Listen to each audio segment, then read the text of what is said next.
인쇄된 자료의 61페이지입니다.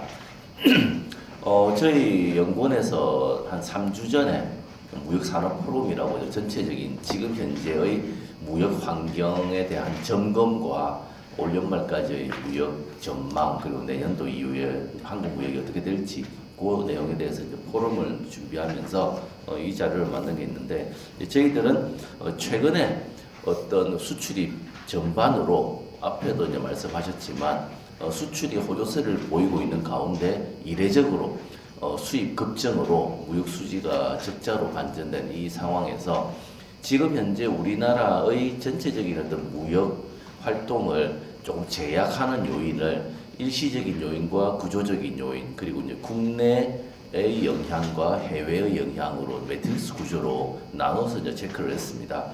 뒤에 나와 있는 페이지들은 여기 나와 있는 표를 이제 각각 세부적으로 이제 설명한 거기 때문에 61페이지의 표를 통해서 간략하게 저희가 이제 말씀드리고자 합니다.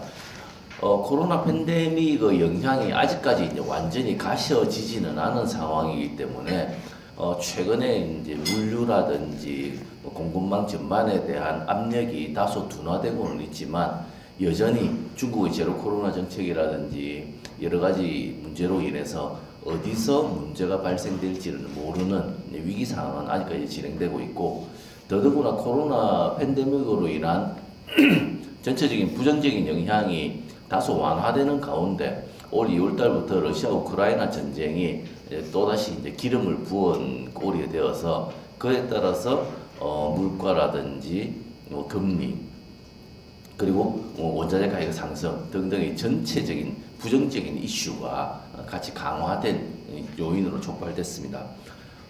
트럼프 행정부 이후에 미중 무역 분쟁은 다들 잘 아시다시피 바이든 행정부 들어서 조금 더 정교하고 세밀하게 중국을 압박하고 있는 형국으로 진행되고 있고 다른 전문가들이 말씀하시는 키워드로는 미국의 대중 견제 압박이 우리 농구할 때 올코트 프레싱 하듯이 전방위적으로 압박을 진행하고 있고 그렇기 때문에 이러한 어떤 기조는 앞으로도 상당 기간 유지될 것이다.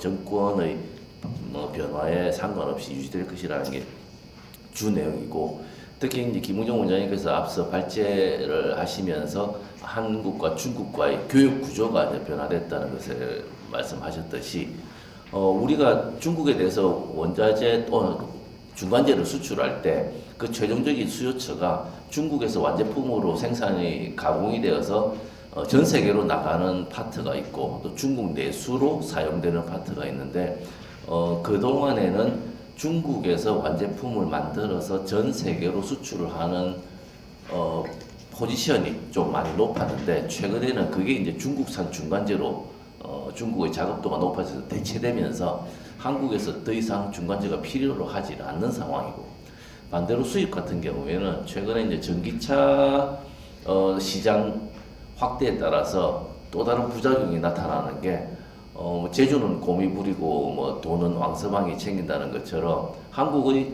대세계 전기차 판매 또는 수출이 늘어날수록 중국으로부터의 핵심 원료인 수산화 리튬을 비롯한 관련 원료는 의존도가 80% 이상이기 때문에 절대적으로 늘어날 수밖에 없는 그런 구조적인 문제가 있기 때문에 우리가 정부에서도 8대 신산업이다 새로운 어떤 신성장 수출 동력이라고 하는 이러한 모든 것들에 있어서 중국산 원자재라든지 소재에 의존하는 비중이 여전히 높기 때문에 이런 것들을 좀 다변화하고 국산화하고 하는 그런 노력이 어느 때보다도 좀 요구되는 상황이라고 말씀드릴 수 있겠습니다.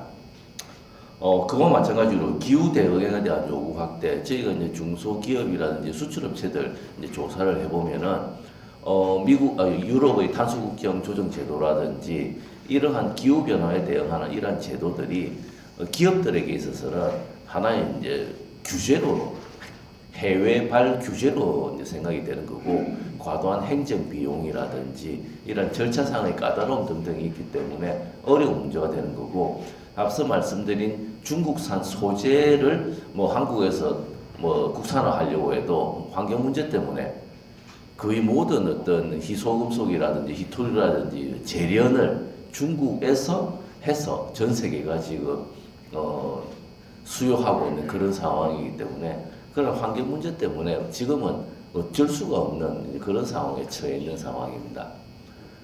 그다음에 국내적인 요인으로는 우리나라가 대표적으로 첨단 산업이라고 하는 반도체, OLED 뿐만 아니라 기존의 어떤 전통 산업이라고 하는 철강, 석유 제품 등등의 수출 비중도 상대적으로 높기 때문에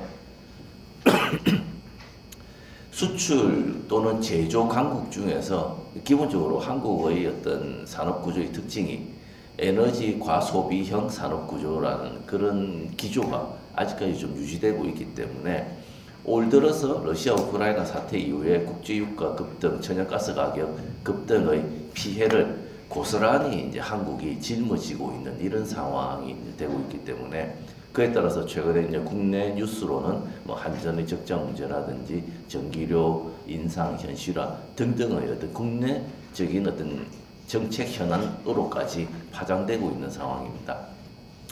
그다음에 낮은 노동 유연성 저희가 여러 가지 이거는 조금은 이제 찬반 양론이 있을 수 있겠지만 세계적인 어떤 선진국형 어떤 노동 기준에 맞춰서 주 52시간 제도라든지 중대재해처벌법 그리고 최저임금제 등등을 제도적인 측면에서는 선진화되는 어떤 로드맵으로 잘 이끌어 나가고 있고 전체적인 프레임은 잘 선진적인 모델로 잘 갖춰져 있는데 실제 현장에서의 어떤 상황 변화에 따라서 융통성이라고 할 수도 있고 운영의 묘가 조금 아쉽게 너무 좀 경직적으로 적용되는 게 아닌가 하는 얘기들이 업계에 계신 분들 만나면은 이구동성으로 하시는 말들입니다. 제도 자체에 대해서는 맞다. 그런 방향으로 나가는 게 당연한데 좀 운영의 묘를 산업 현장에 대한 이해라든지 의견을 조금 더 좀 반영해서 했으면 어떨까 하는 의견이 현장에서 많이 나오고 있는 상황입니다.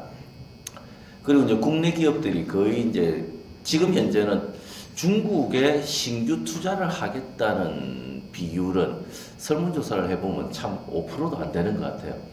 거의 다 이제 인도네시아, 캄보디아, 베트남 등등의 이제 투자처로 조금 이제 투자의 측면에서는 중국 리스크가 좀 높다는 의견이 있는데 또 다른 의견으로는 베트남에 대한 투자가 확대되고 있고 지금 베트남 전체적인 경제 수출에서 한국 기업, 삼성전자를 비롯한 한국 기업이 차지하는 비중이 높은데 이 또한 5년, 10년 안에 베트남 리스크라는 말이 나올 수가 있다.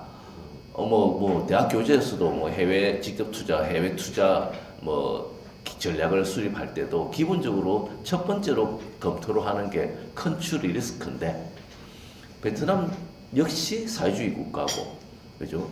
관료주의가 강하고 부정부패가 여전히 존재하고 있는 상황에서 베트남에 대한 과의존, 그죠? 과다한 어떤 쏠림 현상이 우리 기업에게는 또 다른 리스크 요인이 될 수도 있으니 그것도 좀 점검하고 진행할 필요가 있지 않나. 근데 그에 따라서 국내의 산업 기반이 좀 위축되는 이제 그런 문제. 그거는 이제 마지막으로 제가 언급을 하고 말씀드리는데 기업에 대한 규제하고도 이제 같이 맞물려서 이어지고 있는 상황이죠. 지난 추석 이후에 저희 한국무역협회 이제 정만기 부회장님께서 이제 새로 부임을 해서 지금 근무를 하고 계신데 정만기 부회장께서 항상 강조하시는 것 중에 하나가 이제 국회의원들 입법입니다. 정부 입법이 아니고 의원 입법. 다른 어떤 선진국에 비해서 우리나라 같은 경우에는 국회 입법이 너무 좀 과도하게 경쟁적으로 입법 건수만 채우기 위해서 의원들이 의정평가, 의정활동 열심히 했다고 의원 입법 건수가 상당히 많은데 이러한 것들이 세부적인 내용을 보면 다 규제의 측면이 좀 강하다. 총리실 산하 규제개혁위원회에서 아무리 열심히 규제를 파낸다고 노력을 하지만 여의도발 규제가 1년에 1000건 가까이 만들어지고 있는 상황이기 때문에 이러한 것들을 좀 조정할 필요가 있지 않나라는 그런 의견도 지금 이제 현장에서는 나오고 있는 그런 상황입니다. 뒤에 나와 있는 페이지들은 그러한 내용들을 이제 하나씩 저희가 이제 정리를 한 거고 73페이지에 있는 내용으로 제가 이제 마무리를 하려고 합니다. 전체적으로 코로나 대유행으로 인해서 2020년까지 힘들었다가 지난해 반짝 살아났던 세계 경제와 이제 한국 무역이 살아났는데 그 후유증은 여전히 존재하고 있고 러시아 우크라이나 사태가 세계 경제의 불안과 한국의 어떤 무역 수지 적자로 연결되는 직격탄 역할을 했고 그에 따라서 각국이 양적 완화를 종료하고 통화라든지 재정 긴축을 확대하면서 고금리, 고환율, 고물가 등등으로 지금 인상되고 있는 상황이기 때문에 결국에는 앞으로의 어떤 한국 무역 대외적인 측면에서 경기적인 측면에서는 러시아 우크라이나 사태가 어떻게 진전되고 뭐 휴전이라든지 종전이라든지 마무리되느냐에 따라서 올 연말 그리고 내년도의 어떤 한국 무역의 경기적인 요인이 크게 이제 영향을 받을 것 같습니다.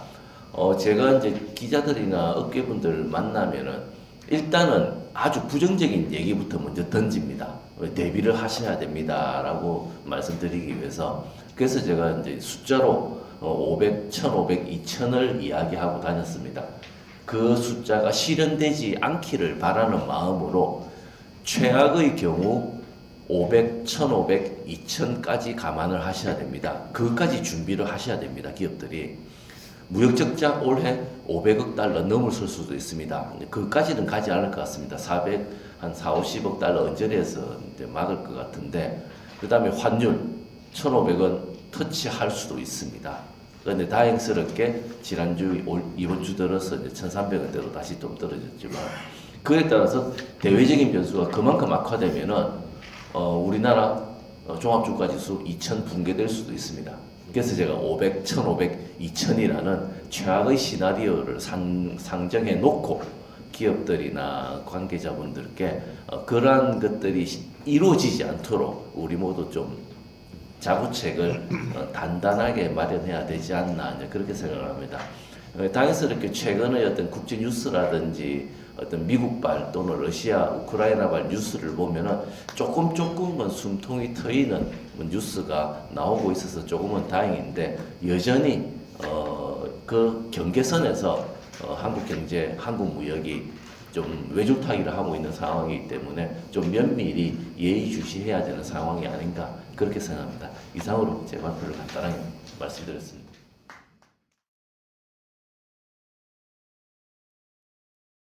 저는 중국하고의 무역 수지 문제, 산업 경쟁 문제에 관해서 짧게 말씀드리겠습니다. 앞에 이미 두 분 발표 및 토론자께서 중국하고의 관계의 중요한 요소들을 이미 다 짚어주셨습니다. 그래서 일부 중복되는 부분은 있을 것 같습니다.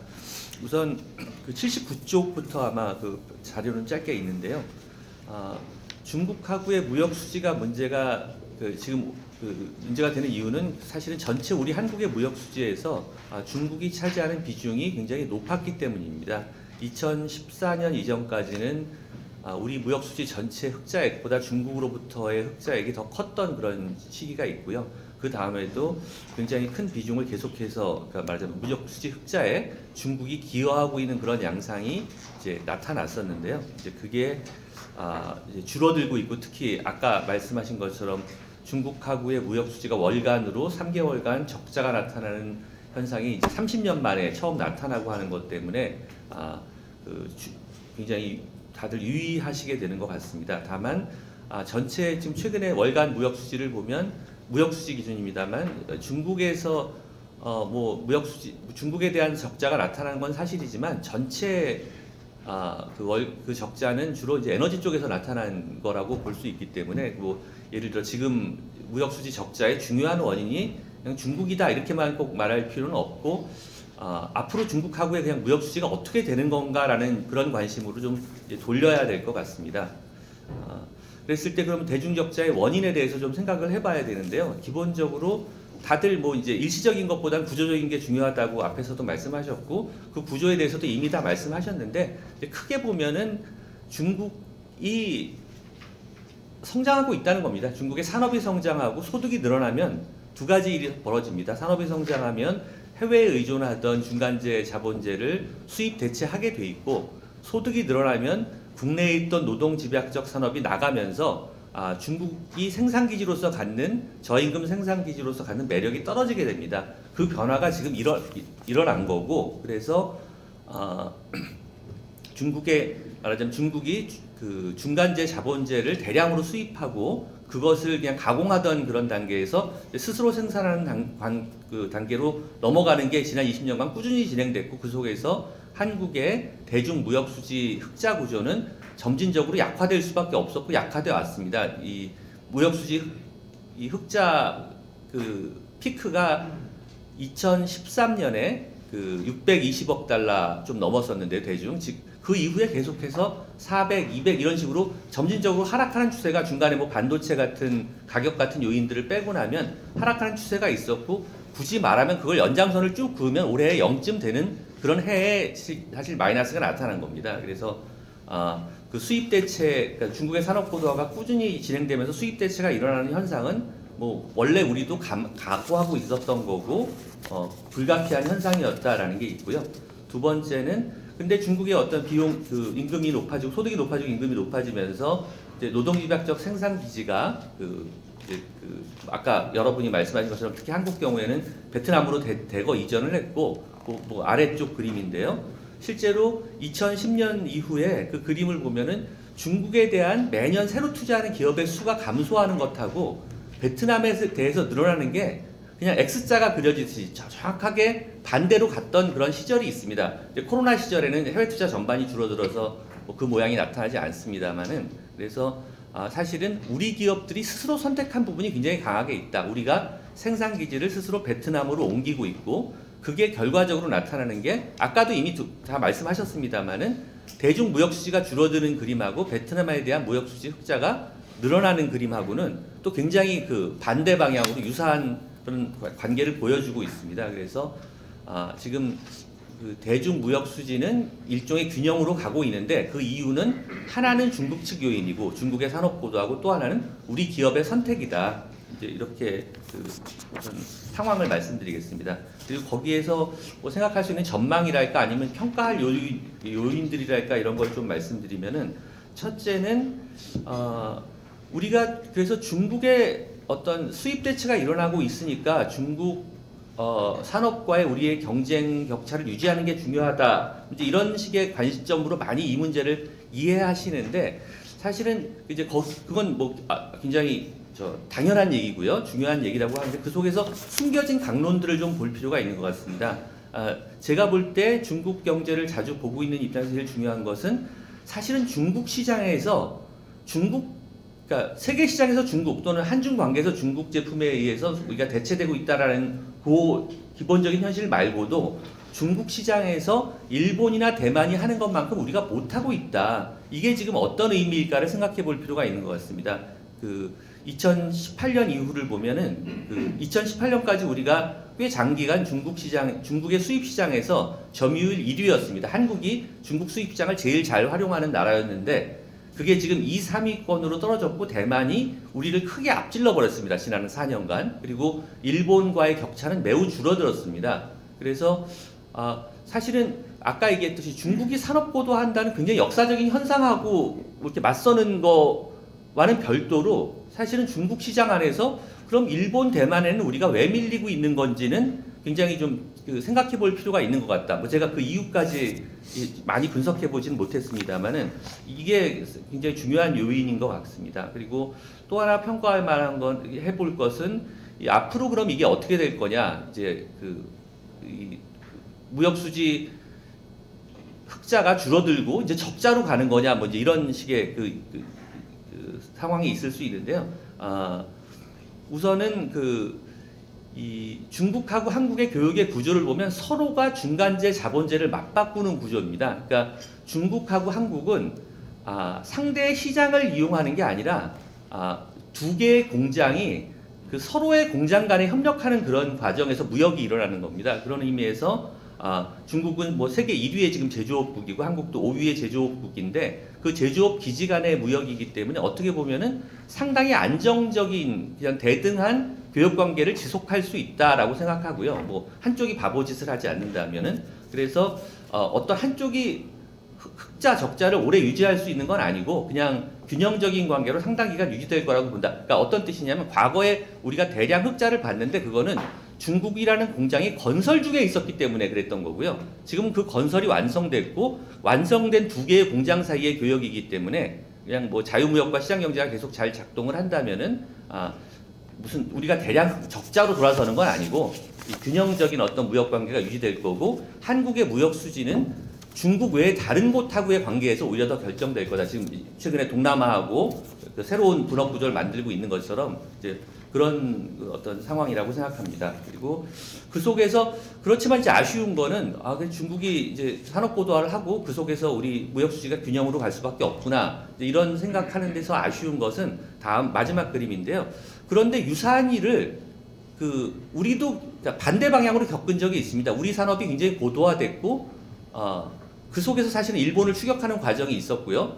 중국 산업이 고도화됐으면 그러면서 우리하고의 무역 수지가 급격하게 바뀌었다면 유사한 입장인 일본하고의 구조도 바뀔 텐데 한국의 대일 무역 적자를 보면 굉장히 오랫동안 우리가 사실은 뭐 마음속으로는 몇몇 분들이 우리가 사실상 일본의 경쟁력을 더 넘어선 거 아니냐 하는 이 시점까지도 대량의 적자를 여전히 기록하고 있고요. 제조업 간 협력에서. 그리고 중국도 중국이 한국의 어떤 그 한국으로부터의 수입품은 대부분 하고 있는데 일본에 대해서는 대일 무역 적자가 유지되고 있어요. 그래서 이 일본의 어떤 그 제조업의 구조나 무역의 구조가 어떤지를 공부하는 게 거기에 대해서 우리가 어떻게 벤치마킹 할까를 고민하는 게 중국의 추격에 대비하는 것보다 제 생각엔 더 중요한 것 같습니다. 중국의 추격이라는 건 어떻게 보면 역사적인 현상이고요. 그걸 보고 있어봐야 얻을 게 없고 오히려 도대체 한국이 이렇게 산업 고도화를 계속했는데도 한국하고 어떻게 저런 무역 구조를 오래 유지하는 건가? 우리는 중국하고 한 10년 하고 끝났는데 이제 이런 게 더 중요한 고민인 것 같습니다. 한 가지만 더 말씀드리면은 이 과정에서 중국하고의 무역에서 이른바 반도체 착시가 중국하고도 있었거든요. 우리 무역 전체에도 있지만 반도체 수출 빼면 왜 이제 어떻게 된다 하는 게 대중 무역 수지는 이제 반도체 빼면 이미 여러 해 전부터 적자로 이제 돌아서 있었는데 그래서 사실은 그러면서 이제 반도체를 더 중시하게 되는데 중국하고 교역의 품목 아까 보여주신 것들을 보면 예전에 10년, 20년 전에 주요 수출 품목이라고 했던 것들이 도대체 앞으로 더 이상 대등한 어떤 상호 교환 외에 주력 수출 품목이 될 수 있나 의심스러운 품목으로 다 바뀌었어요. 반도체를 제외하고는. 예전에 예를 들어 뭐 자동차도 우리가 수출품이었고 자동차 부품, 그다음 화학, 철강, 휴대폰, 디스플레이 이거 다 수출하던 건데 지금 이제 떠올려 보시면 이 중에 아직도 수출할 수 있는 건 반도체 말고는 아예 없다시피 한데 이런 구조에서 그럼 걱정할 게 그러니까 어떤 뜻이냐면 우리가 자꾸 너무 반도체를 쳐다보고 있는 것 같다는 생각이 든다는 겁니다. 예를 들어 뭐 무슨 반도체 특별위원회 뭐 위원회 이런 거 있고 특별법 이런 얘기하고 반도체를 지원할 법안에 대해서 얘기하는데 한국에 필요한 거는 비반도체 위원회지 반도체 위원회가 아닌 것 같다는 생각, 또 비반도체 특별법이지 반도체 특별법이 아닌 것 같다는 생각을 중국을 보면서 하게 됩니다. 네, 이상입니다.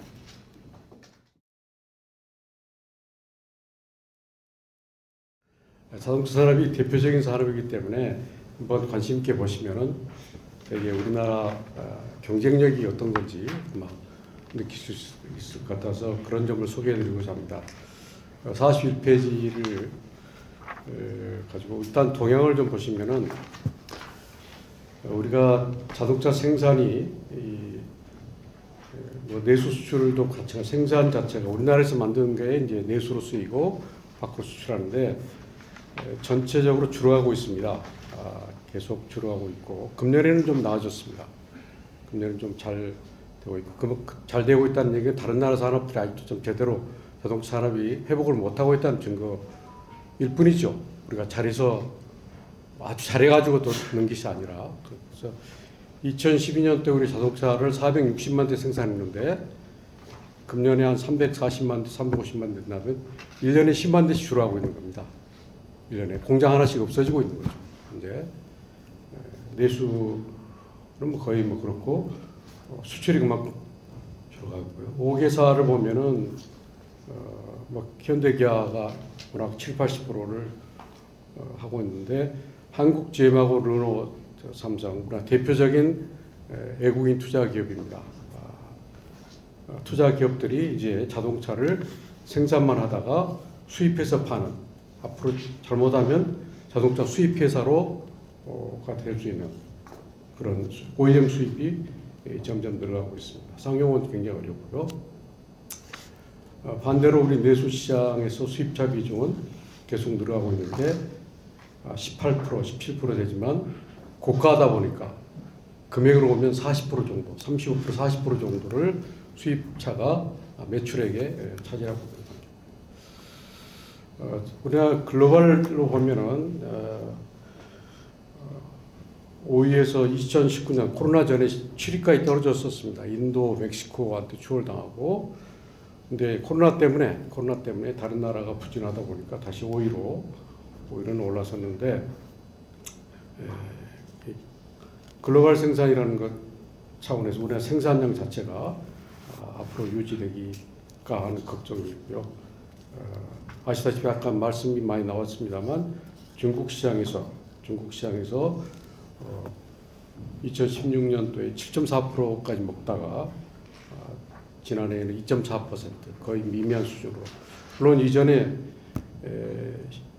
그 18년도부터 이미 떨어지기 시작했는데 그때는 아마 사드 때문에 정치적인 그런 영향도 굉장히 컸었습니다.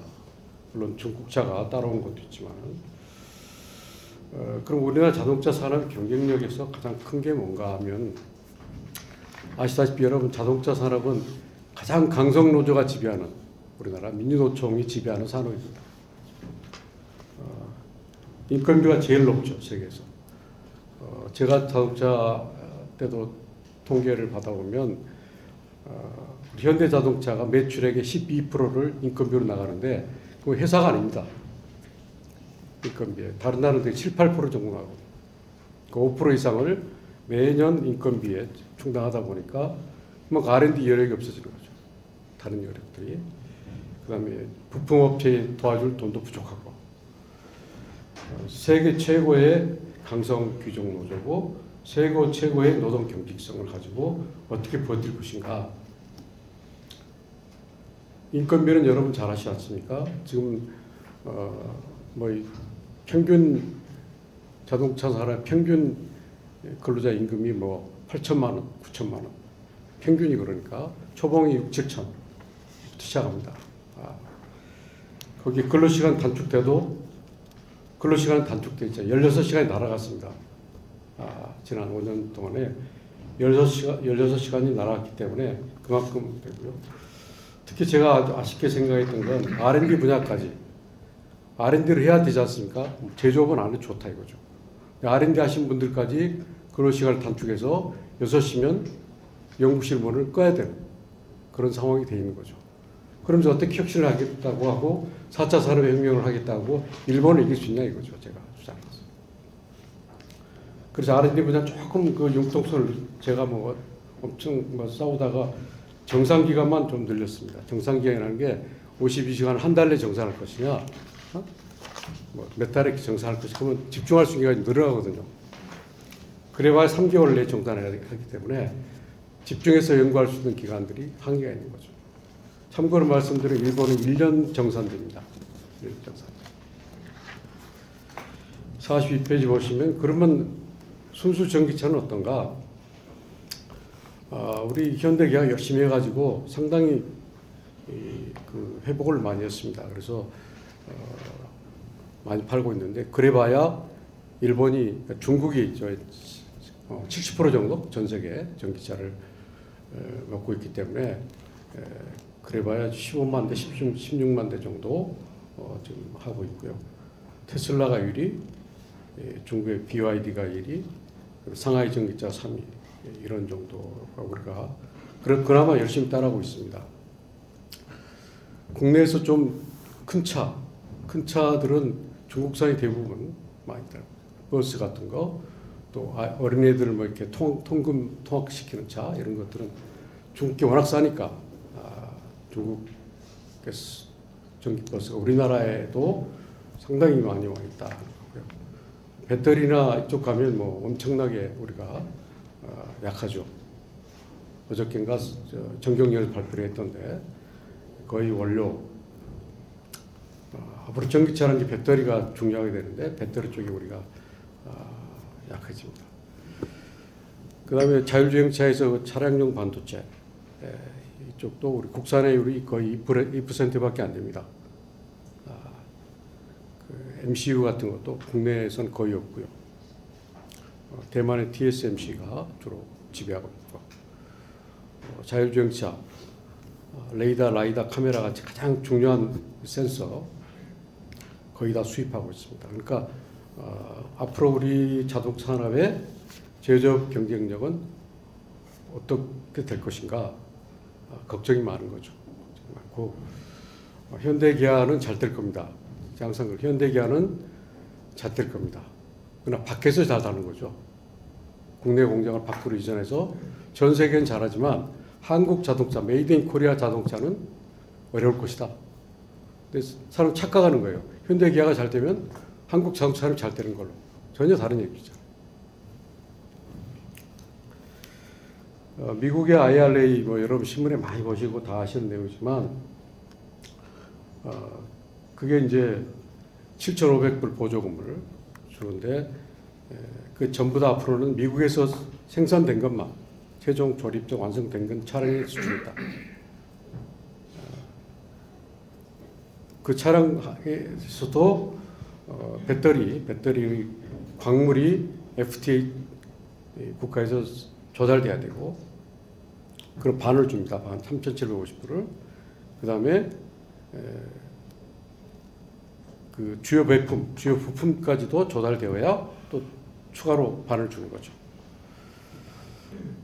이 말은 우리나라 배터리 산업들이 전부 미국으로 갈 수밖에 없는 거죠. SK, 삼성 이런 우리나라 반도체 배터리 산업들이 이제 미국으로 가야만 되는 거죠. 좋은 게 아닙니다. 투자하고 현대가 또 전기차를 어차피 짓게 돼 있는데 전기차도 미국 가서 지어야 되고 한국에서의 새로운 자동차 산업 관련은 기반이 그 미국으로 쏠릴 수밖에 없다. 지금 금년에 상반기에 미국에서 우리 현대기아 전기차가 44만 5천 대 팔렸는데 연간 10만 대 정도 팔리는데 아마 그 IRA에서 변화가 없으면 10만 대 정도를 우리가 미국 시장에서 전기차를 못 팔게 되는 7,500불 보조금을 못 받기 때문에 그러면 난 1,000만 원 가까이 되지 않습니까? 가격을 1,000만 원 깎아줘야 되겠죠 국내에서. 그럴 수 있을 것인지. 마지막으로 제가 이제 전체적으로 보면 아까 여러 통계도 나와 있지만은 우리 제조업 물론 제조업이 중요하냐 마냐 지난 정부에서는 그런 논의까지 했었습니다. 서비스 산업으로 돼야 된다. 그런 논의까지 했었는데 실제로 제조업 비중은 점점 우리나라는 서서히 줄고 있습니다. 근데 가장 그 경쟁력이 약화되는 게 결국 해외로 생산하는 거, 해외로 이전하는 거고 직접 투자가 그만큼 일자리가 밖으로 가는 건데 그게 저는 인건비하고 노사관계의 핵심이다. 다른 건 잘할 수 있습니다. 우리끼리 해결할 수 있는데 이 문제는 우리가 해결할 수 있는데도 우리 스스로가 참 어렵게 만드는 거죠. 고비용 인건비. 최저임금을 올리면은 최저임금이라는 게 올리면 시간당 올라가는 겁니다. 시간당 1,000원 올리면은 하루에 8,000원, 한 달에 25만 원.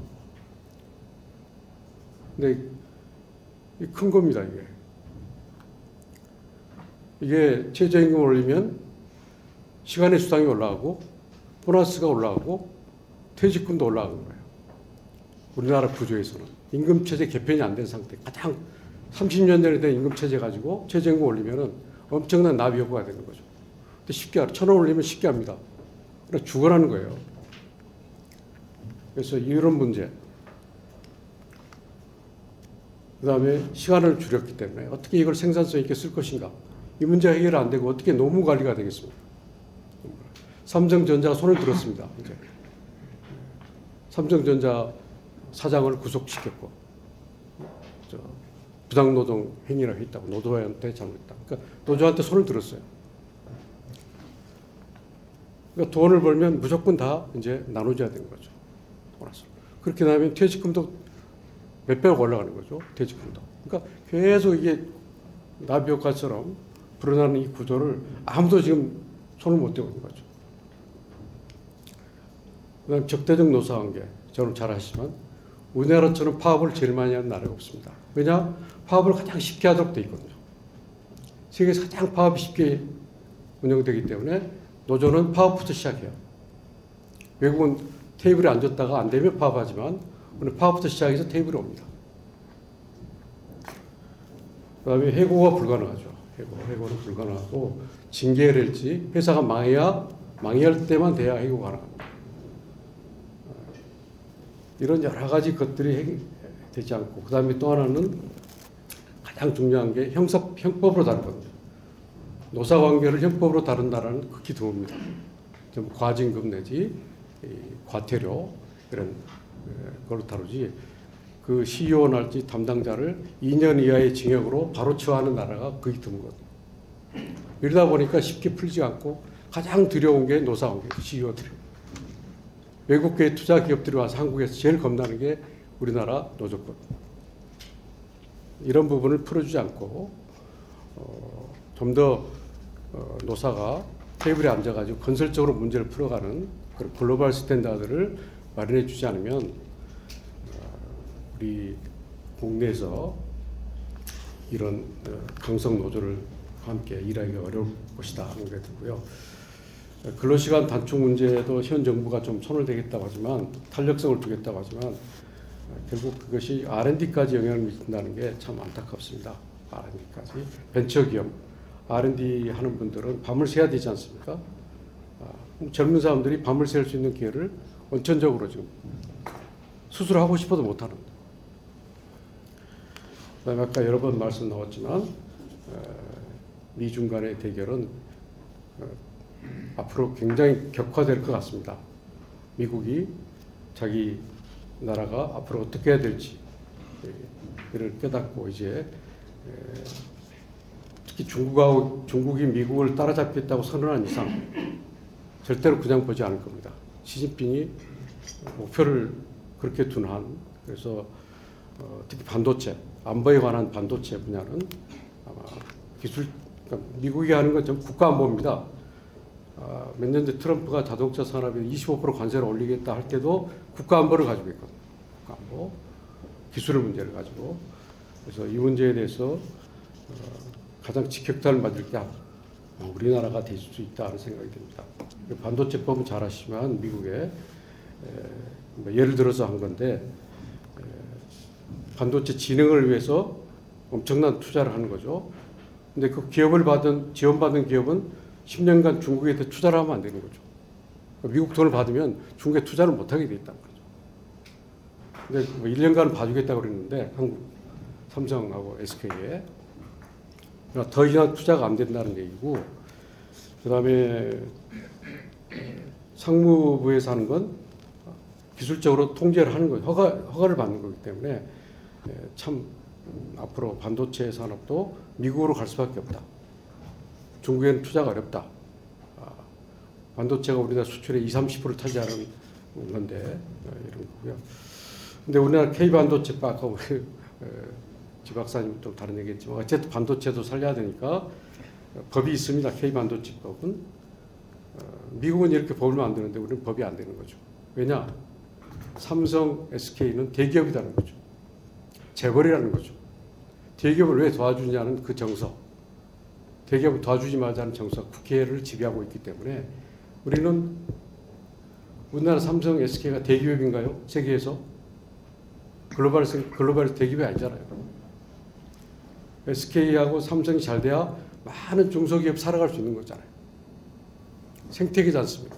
근데 이런 개념을 아무리 얘기해도 대기업이기 때문에 안 된다. 재벌은 도와줄 수 없다. 이런 구조 때문에 아직도 법이 통과되지 않고 있습니다. 현 정부가 이런 데서 저는 제조업의 생산성 향상, 그러면 근로시간을 단축을 늘릴 수 없습니다. 뭐 노사관계를 어떻게 할 수 없다면 노조가 서로의 생산성 향상을 어차피 적은 시간에 많은 생산성 올리면 되는 거니까. 근데 그런 노력조차 지금 논의가 안 되고 있다는 게 아쉽고요. 현 정부가 뭐 정치적 역량 때문인지 전혀 이런 기대했던 노사개혁에 대해서 지금 발도 못 띄우고 있고, 현 정부의 노동부 장관부터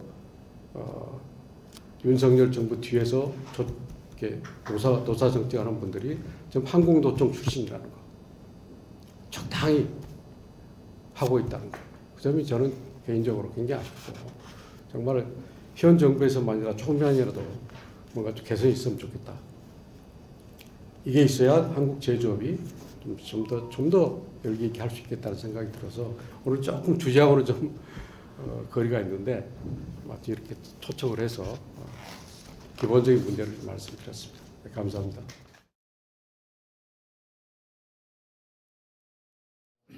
오늘 그 제목이 이제 당초 이제 국제 수지 적자 원인과 대응 방향에서 이제 국제 수지 측면에서 그러면 어떤 내용이 나올까 이제 기대를 했습니다. 근데 이제 주로 이제 오늘 무역 수지 중심으로 말씀을 해주신 것 같고요. 저는 이제 경상 수지, 아까 이제 원장님께서도 경상 수지 쭉 여러 가지 그 추이를 중심으로 해가지고 말씀 분석을 아주 자세히 해주셨는데요. 경상 수지하고 상품 수지, 그리고 상품 수지하고 무역 수지 그 차이를 좀 관계랄까 그거를 이제 먼저 좀 살펴를 봤고요. 뭐 앞에서 말씀하셨습니다만 그 상품 수지가 우리나라는 추세적으로 경상 수지를 더 상회하는, 그러니까는 경상 수지 안에 그 상품 수지가 있고 뭐 서비스 수지도 있고 이전 수지, 소득 수지 이렇게 있는데 그 결국은 만성적으로 적자인 서비스 수지, 그다음에 이전 수지를 상품 수지가 커버해주는 그런 구조로 쭉 진행이 돼 왔습니다. 물론 이제 예외도 있었고요. 뭐 2012년에는 아주 근소한 차이로 경상 수지가 앞섰고, 근데 이게 최근에 와서는 이제 바뀌었습니다. 제가 표에도 제시를 해줬습니다만 21년, 그다음에 금년까지는 이제 이게 상품 수지보다 경상 수지가 더 높은 그런 현상이 있는데, 이게 이제 일시적인 거냐 아니면 추세적으로 앞으로 구조적으로 굳어질 것이냐, 그런 부분에서는 조금 더 추가적으로 좀 검토가 필요할 것 같고요. 저희가 인식하고 있는 거는 크게 이제 우리 무역 환경을 둘러싼 게 미중 패권 경쟁, 그다음에 뭐 글로벌 팬데믹, 그다음에 러시아 우크라이나 전쟁, 이제 구조적으로 해외 투자 뭐 이런 걸 보고 있고, 그 리스크 측면에서는 제일 중요한 게 중국 이슈, 그다음에 반도체, 그다음에 에너지 수입, 뭐 이렇게 이제 크게 세 가지를 이제 리스크를 보고 있는데요. 그런 관점에서 말씀드리면은 21년에는 수출이 사상 최대였습니다. 뭐 수출 좋았고, 근데 그 수입 측면에서 원자재 가격, 특히 이제 에너지 가격 오르면서 또 국내에서 소비 투자 늘면서 수입이 더 크게 증가하고, 그러면서 흑자 규모가 상품 수지는 축소됐고, 서비스 수지, 뭐 이전 수지, 본원 소득 수지, 이전 소득 수지 좀 더 그러니까 특히 본원 소득 수지 개선되면서 역전이 된 것 같고요. 서비스 수지는 뭐 운임, 특히 이제 해상 운임 영향이 있었고, 그다음에 22년 금년 같은 경우에는 제일 중요한 게 에너지 수입이 지금 적자의 최대 원인이고, 또 상품 수지 규모도 그래서 좀 줄이고 있고, 그래서 경상 수지보다 더 내려간 그런 상황입니다. 그리고 상품 수지하고 무역 수지, 또 저희들이 뭐 아까 이제 한국은행에서 항상 상품 수지 발표할 때 무역 수지의 관계를 살펴를 보고 있습니다만, 그 차이는 지금 확대되고 있고 그 상품 수지하고 무역 수지 차이가 이제 해외 투자 확대고요.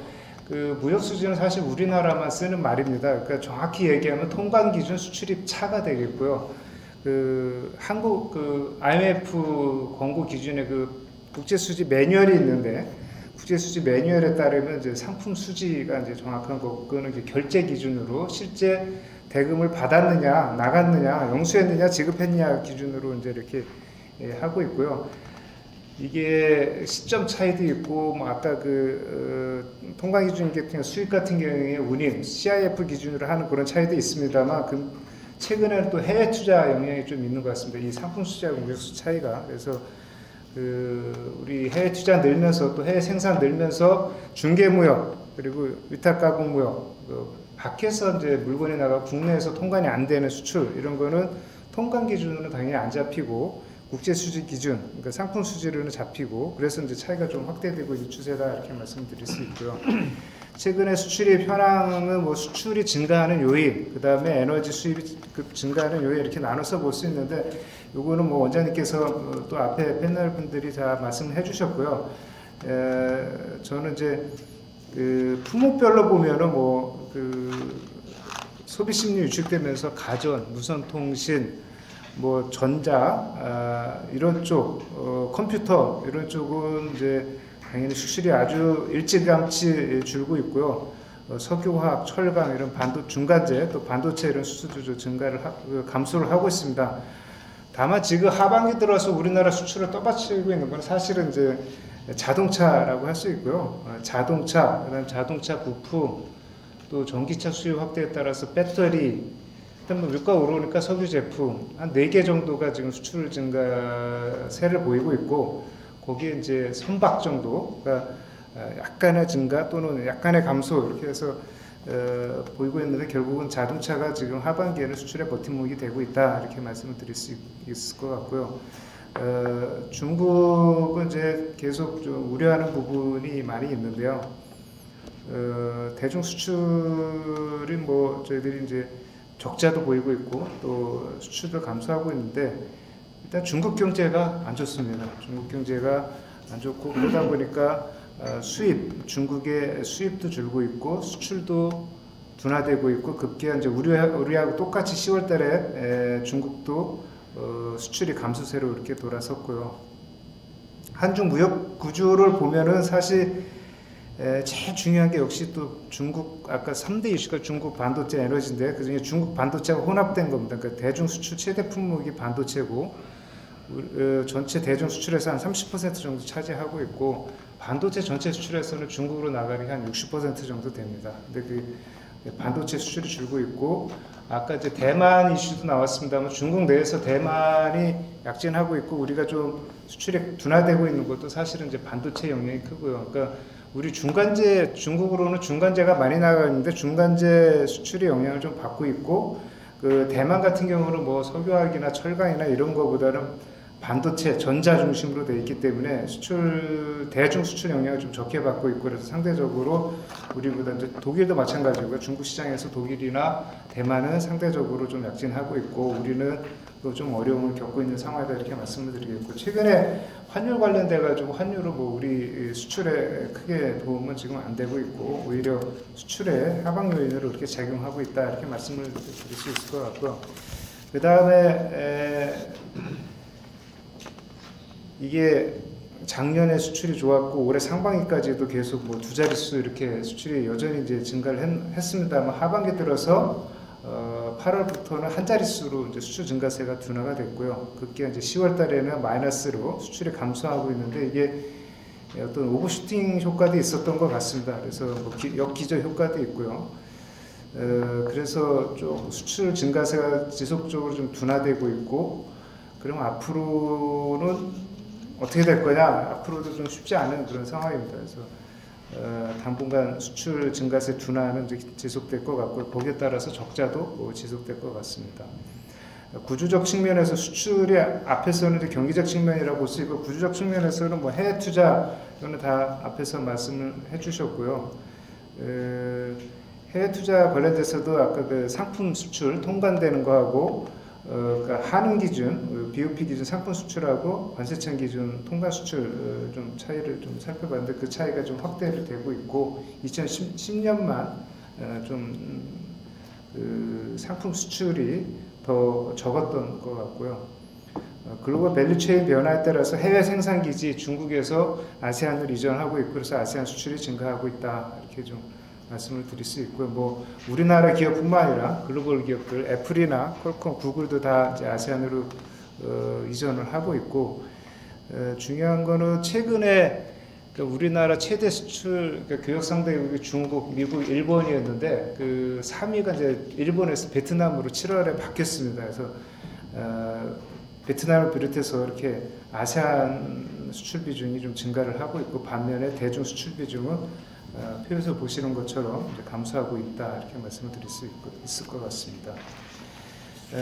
또 중국 산업 뭐 구조 고도화는 많이 말씀해 주셨기 때문에 이거 제가 생략을 하고요. 사실 중국 시장에서 우리랑 제일 경쟁하고 있는 건 중국이다. 근데 이제 중국이 자리파 부품도 이제 자리파하고 뭐 메이드 인 차이나니까 중국 제조 2025 하면서 중국의 기술력, 산업 구조는 고도화되고 있고 우리 대중 수출 구조는 지금 반도체 역시 반도체 중심으로 이렇게 돼 있습니다. 그래서 반도체가 수출 비중이 계속 늘고 있고요. 또 수입도 사실은 늘고 있습니다. 그러니까 중국에 수출도 많이 하고 있고 반도체 같은 경우는 수입도 좀 많이 하고 있고 그 수입이 많이 하고 있는 이유는 우리 기업들 삼성전자나 SK 하이닉스가 중국에 투자를 많이 했는데 중국에서 다시 한국으로 들어오는 반도체가 많이 있습니다. 그래서 반도체 그 뒷단의 후공정, 뭐 테스트라든지 패키징을 위해서 들어오는 게 있고 또 여러 가지 좀 뭐 무역 안보 측면에서 그 장비 문제도 있고요. 이제 여러 가지 복잡한 내용이 있는데 어쨌든 대중 반도체 수입이 증가하고 있고 대중 반도체 수출은 좀 감소하고 있고 그렇지만 비중은 계속 늘고 있다. 그런 상황인 것 같습니다. 마지막으로 그 수입 측면에서는 수출이 뭐 증가세는 둔화가 있지만 여전히 사상 최대 실적을 기록하고 있는데 그럼에도 불구하고 무역 수지 적자를 보이고 있는 이유는 수입이 제일 큰 요인이고요. 수입 중에서도 에너지 가격 급등인데 이게 과거에도 고유가 시기가 있었고 뭐 2008년도 있고 11년, 14년이 있었는데 그때는 무역 수지 적자가 아니었는데 왜 지금은 무역 수지 적자냐? 이제 그런 질문이 있는데요. 차이는 그때는 유가만 올랐는데 지금은 가스 가격이 오르고 있고요. 석탄 가격이 오르고 있습니다. 근데 가스, 석탄 가격이 더 빠르게 오르고 있고요. 석탄, 가스 가격은 거의 2배 이상. 제일 큰 거는 이제 러시아, 우크라이나 공급 측면에서 교란이 있다 보니까 가스로 가고 있고 가스 대체제로 다시 또 온실가스에도 불구하고 석탄으로 가고 있고 그래서 가스, 석탄 가격이 오르고 있고 그러다 보니까 에너지 수입이 어마어마하게 지금 뭐 증가 정도가 아니고 이제 아주 급증하고 있는데요. 전년 대비해서는 716억 불 10월까지 이렇게 증가를 했고 우리 무역 수지가 10월까지 356억 불인데 정확히 2배입니다. 그러니까 에너지 수입 증가가 그 무역 수지 적자 규모의 2배다. 그래서 이제 결국은 에너지 수입을 어떻게 할 것이냐 이제 이게 에너지 수입을 저희들이 막을 수도 없고요. 뭐 이게 가격 물량을 보면 사실은 이제 그 발전용으로 들어가는 게 많고 또 뭐 산업용도 있습니다만 그래서 여러 가지 고민을 좀 하고 있습니다. 이 에너지 이슈 관련돼 가지고는 우리 수출에서 지금 수출입에서 제일 큰 요인으로 작용하고 있고 또 에너지뿐만 아니라 원자재 가격도 좀 계속 확대되고 최근에는 이제 원자재가 좀 약간 내려가고 있어서 그래서 수입이 좀 계속 좀 수입 자체도 좀 줄고는 있습니다. 마지막으로 그 무역 수지 관련돼서 제가 두 가지만 말씀드리면 이제 그 뭐 무역 수지가 356억 불, 그러니까 외환위기 때 206억 불이었는데 그거보다 지금 10월까지 지금 계속 증가하고 아까 무역협회에서 뭐 400억 불, 500억 불 전망을 하셨습니다만 아마 이제 356억 불 이상 될 것 같고 연간으로 당연히 적자가 될 것 같고 그래서 그거는 이제 피할 수 없는 사실인데 이걸 어떻게 해석할 것이냐 앞에서 원인에 대해서도 이제 살펴를 봤습니다만 그러면 좀 비교를 해보자 그래서 저희들이 이제 과거와 비교하고 다른 나라하고 비교를 했는데 이게 잘 안 먹힙니다. 이게 그 언론에서 아무도 관심을 안 갖는데 좀 말씀을 좀 해주셨으면 좋겠는데 과거하고 비교하면은 외환위기 자꾸 뭐 이제 언론에서 이게 좀 대신인 또 환율 뭐 이런 것까지 이제 계속 얘기를 하는데 당연히 적자 원인은 에너지 수입 이제 이렇게 얘기하면 이제 정부가 안이하게 인식하고 있다 그래가지고 저희들이 그렇게 이제 공식적으로 얘기는 못합니다. 수출도 이제 둔화하고 있고 게다가 에너지 수입이 급증하고 있어서 수지가 이제 적자인 상황인데 그럼 과거하고 비교해 보면 그 외환위기 때는 수지 적자가 계속 누적이 됐습니다. 그러니까 한 8년 동안 90년부터 97년까지 8년 동안 계속 누적이 됐고 지금은 글로벌 금융 이후 2008년 이후에 계속 흑자가 누적이 되고 있었고 21년까지 이제 올해 이렇게 에너지 그러니까 수입 측면에서 교란이 있다 보니까 그 단기적으로 무역 수지 적자가 발생하고 있는 그런 상황이고요.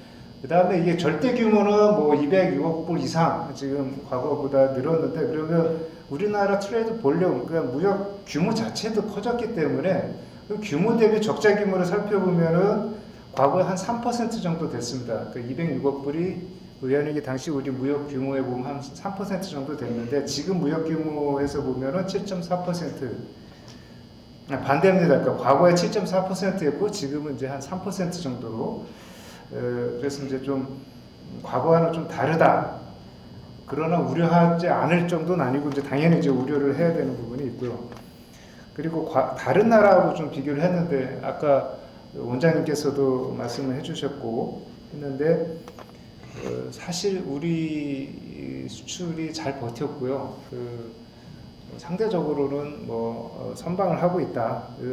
지금 다른 나라는 뭐 일찌감치 금년 초부터 다 적자였고, 근데 이제 중국하고 우리가 10월부터 적자로 이렇게 돌아선 상황이고, 수출 증가율 측면에서도 거의 그러니까 중국하고 우리가 이제 같이 갑니다. 수출 증가율도 10월, 9월까지 보면 중국이 13.5%, 우리나라도 13.5% 이렇게 똑같고요. 일본은 거의 그냥 0.1%, 작년하고 똑같고, 독일이 1.8%, 독일도 작년하고 비슷하고, 이태리가 9.3%. 우리가 이제 그 제조업 중심으로 또 에너지 의존하고 있는 나라에 비해서는 상대적으로 수출 증가율이 좀 높은 상황이고, 물론 그 에너지 수출 많이 하고 있는 뭐 호주나 캐나다 또 미국까지도 20% 이상 수출이 증가하고 있습니다만 우리나라는 그래도 다른 에너지 의존하는 나라에 비해서 상대적으로 좀 선방하고 있다 이렇게 좀 말씀을 드릴 수 있을 것 같습니다. 마지막으로 대응 방향 관련돼 가지고는 뭐 저희들이 그러니까 금년 8월 말에 그 부산에서 비상경제 민생이 하면서 수출 경영 강화 전략을 발표를 했습니다만 뭐 계속 수출 증가세 둔화되고 있고 또 그 무역 수지 적자 누적이 되고 있기 때문에 계속 그 고민을 하고 있고요. 아마 무역의 날 전에 또 한번 이제 뭐 범부처적으로 이런 대응과 관련돼서 무역 수지 적자 대책, 수출 재고 대책이 아마 나갈 거 지금 준비를 하고 있습니다. 뭐 무역 금융 이런 거 더 늘리는 거 지금 고민을 하고 있고요. 수출이 늘다 보니까는 그 무역 보험 같은 것도 한도가 거의 다 차가지고 좀 한도도 더 늘려야 되고 지금 무역 보험 같은 건 지금 사상 최대 수준입니다. 그래서 지금 작년에 196조 무역 보험을 인수했는데 이번에 지금 10월달에 200조가 지금 넘은 상황이고 저희 한도가 230조 국회 동의를 받는데 그 한도를 넘어갈 것 같습니다. 그래서 한도도 지금 늘리는 작업을 좀 하고 있고요. 뭐 공급망 재편 대응해가지고 각 시장별로 우리 이제 3대 주력 시장이 여전히 이제 중요할 것 같고요. 그래서 중국, 미국, 아세안, 아세안은 또 저 KF하고도 같이 좀 작업을 계속 했었습니다만 그런 내용도 좀 포함시켜서 발표를 하려고 이렇게 하고 있습니다. 그리고 기존의 수출 또 무역 그러면 제조업 중심으로 여전히 뭐 80% 90%가 제조업 중심입니다만 우리가 또 지금 뭐 방산도 그렇고 원전도 그렇고 또 뭐 여러 가지 농식품도 그렇고 콘텐츠도 그렇고 해외 건설 이런 쪽에 이제 제조업 외에 통관되지 않는 뭐 서비스 수출이라고 할 수도 있고 서비스 플러스 이제 그 여러 가지 대형 프로젝트 해외 건설 이런 쪽에 그 범부처 수출 역량을 좀 모아가지고 수출을 좀 확대하는 방안 고민을 하고 있습니다. 그 마지막으로 뭐 수출뿐만 아니라 이제 수입 에너지 수입을 그럼 어떻게 할 것이냐 이 부분이 문제인데요. 에너지 수입을 뭐 저희들이 수지 걱정하면 에너지 쪽에서 이제 수급을 걱정하고 수지보다 수급이 더 이제 절대절명이다 이렇게 해서 그 가스 같은 경우도 막 들어옵니다. 지금 뭐 겨울철 대비해서 들어오고 가스 가격이 오를 거에 대비해서 들어오고 각국이 경쟁적으로 들여다 보니까 그걸 어떻게 저희들이 막을 수는 없고 그러면 에너지 소비를 좀 줄여야 된다. 네, 그래서 에너지 효율, 에너지 전략 관련돼 가지고 뭐 여러 가지 정책을 하고 있는데 네, 중요한 건 에너지 가격 같습니다. 그래서 에너지 가격을 좀 현실화하고 그런 원가 그 가스 가격이 오르고 있고 석탄 가격이 오르고 있으면 그게 원가에 반영이 돼야 되는데 지금 뭐 인플레이션도 있고 물가 이슈가 있어가지고 이렇게 한전 적자가 되고 해서 한 번 못 올리는데 이제 올려야 되는 그런 상황이래 가지고요. 에너지 가격을 어떻게 좀 단계적으로 시장에서 형성된 요금을 반영하는 방안 이제 기재부는 또 이제 계속 좀 반대를 이제 하고 있고 또 사실 이제 여의도에서도 좀 계속 안 올렸으면 좋겠다 이러는데 사실 수지 측면에서는 또 뭐 우리 에너지 공기업들도 그렇고 에너지 가격을 단계적으로 인상할 수밖에 없을 것 같고요.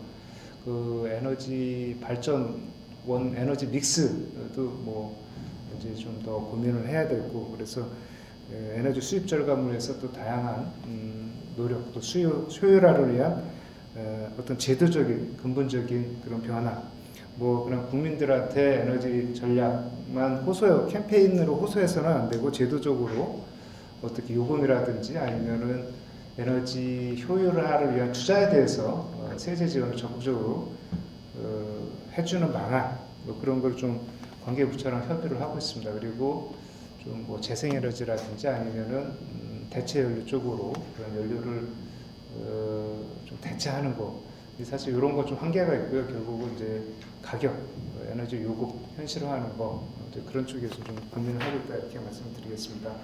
마지막으로 이제 한 가지 더 말씀드리면 사실 우리 업체들 만나면 크게 두 가지를 많이 말씀하십니다. 하나가 이제 그 주 52시간 근무제 노동 이슈 많이 말씀하시고 아까 김영구 회장님 자세히 말씀하셨습니다만 근로시간 단축과 함께 노사관계 문제 말씀을 많이 하시고 그 다음에 하나가 이제 그 환경 관련해서 탄소 중립 에너지 온실가스 감축 관련돼 가지고 이제 또 부담이 많이 된다 두 가지를 말씀하시는데 이 뭐 여기서도 많이 논의를 하셨는지 모르겠습니다만 그런 이슈 탄소 중립 특히 관련돼 가지고 또 계속 좀 논의가 돼야 되지 않을까 이렇게 생각이 듭니다.